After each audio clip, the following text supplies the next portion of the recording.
que os astrônomos diriam se tratar de um outro planeta.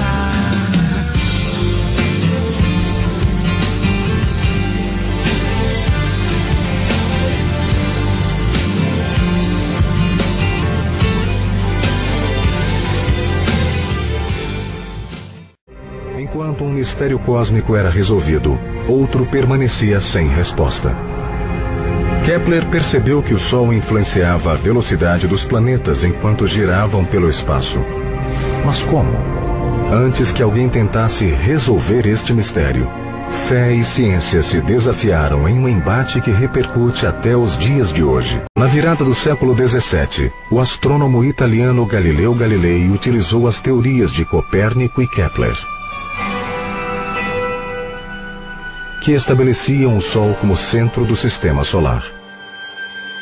E provou que eles estavam certos sem sombra de dúvidas. Para isso, ele utilizou uma nova tecnologia que mudou o curso da história. Galileu contemplou a mais clara e detalhada visão do céu até então. Através do telescópio, Galileu viu milhares de estrelas.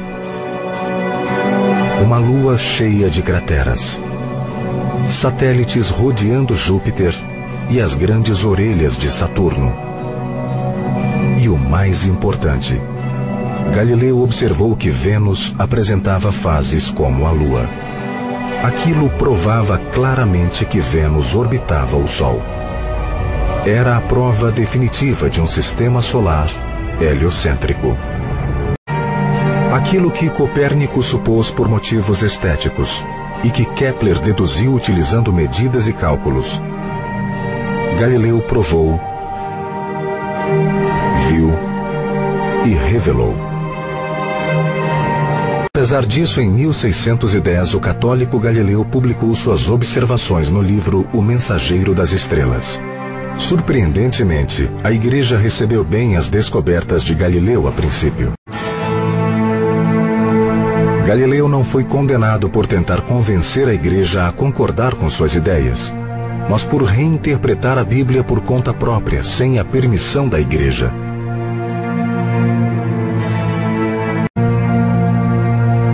Em 1633, depois de publicar um novo livro defendendo o sistema heliocêntrico, Galileu foi intimado pelo Papa a ser julgado por heresia.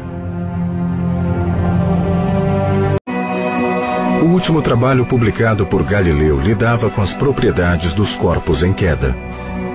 Ele notava que nessa queda, os corpos sempre aceleravam na mesma velocidade, independentemente da massa.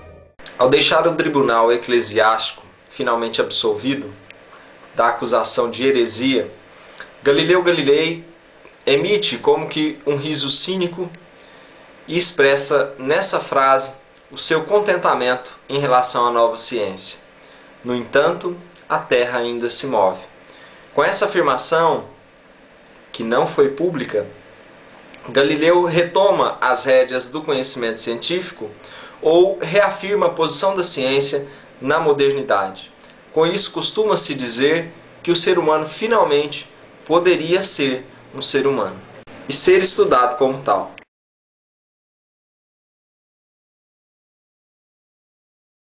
A física moderna propiciou então o apogeu da Revolução Industrial, mas trouxe consigo alguns problemas teológicos. O maior deles talvez seja a ideia de que, se estamos sujeitos às leis físicas, então não existe livre-arbítrio. Se o livre-arbítrio não existe, nós teremos um sério problema posterior, que é a questão da moral. Uma vez que o ser humano age sob influências de leis físicas, então a partir desse momento não existe uma construção moral para a sociedade moderna. Mas o ponto positivo é perceber que o homem poderia, talvez não controlar o universo, mas pelo menos procurar entender as leis que influenciam sua vida. O que os astrônomos diriam se tratar de um outro planeta. Não digo que não me surpreende. Isaac Newton, nascido em 1643, explicou o mecanismo que fazia os planetas se moverem. E não só os planetas, mas todas as coisas. De planetas a maçãs. Kepler observou em suas anotações os efeitos de atração do Sol, que agia como um ímã gigante. Será que os planetas agiam da mesma forma? Galileu havia teorizado sobre a aceleração de corpos em queda. Ele percebeu que, independentemente da massa, os objetos em queda apresentavam a mesma velocidade. Anos depois, Newton adicionaria algo às ideias de Kepler e Galileu. Os planetas são atraídos em direção ao Sol, assim como os corpos em queda de Galileu são atraídos pela Terra.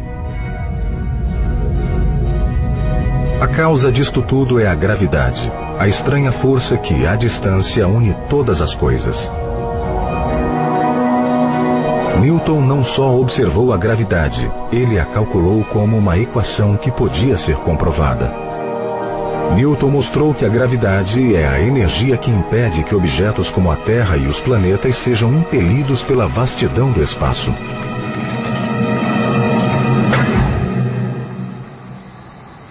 A gravidade, a força de atração que afeta toda a matéria, é o que dá ordem ao universo.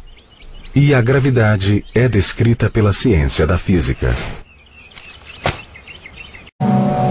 O grande livro de Newton, Princípios Matemáticos da Filosofia Natural, revelava que as marés, a velocidade orbital dos planetas e até o formato da Terra podiam ser explicados pela força da gravidade. Afinal, tudo que possui massa exerce uma força de atração mútua sobre outros corpos. A Lua atrai os oceanos. A Terra atrai a Lua. O Sol atrai a Terra. E quanto mais próximos estes objetos estiverem, mais forte é a atração da gravidade. Os princípios de Newton são um trabalho genial, tão avançado que quase compensa por um desconcertante fato. Apesar de Newton ter formulado as leis que governam a gravidade, ele nunca explicou ou tentou entender por que ela funciona. E a gravidade, se pensarmos bem, é algo muito estranho.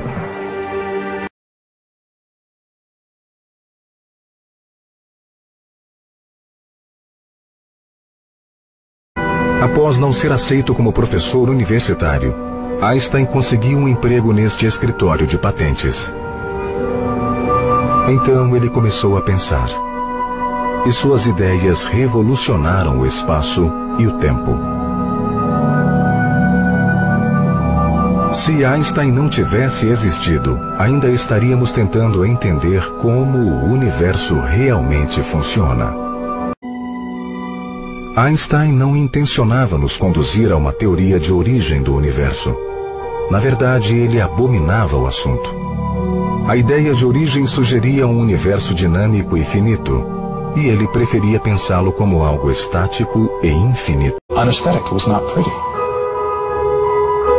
O conceito de universo infinito e eterno era antigo, e foi adotado por cientistas como Einstein porque era mais fácil pensar o universo como algo que sempre existira do que algo que havia sido criado. Criado como?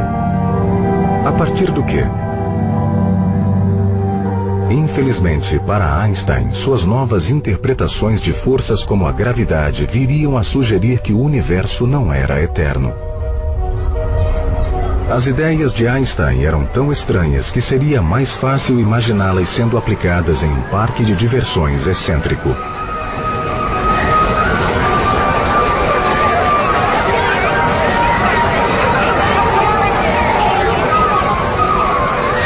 Mas por mais excêntrico que seja o mundo de Einstein, é o nosso mundo.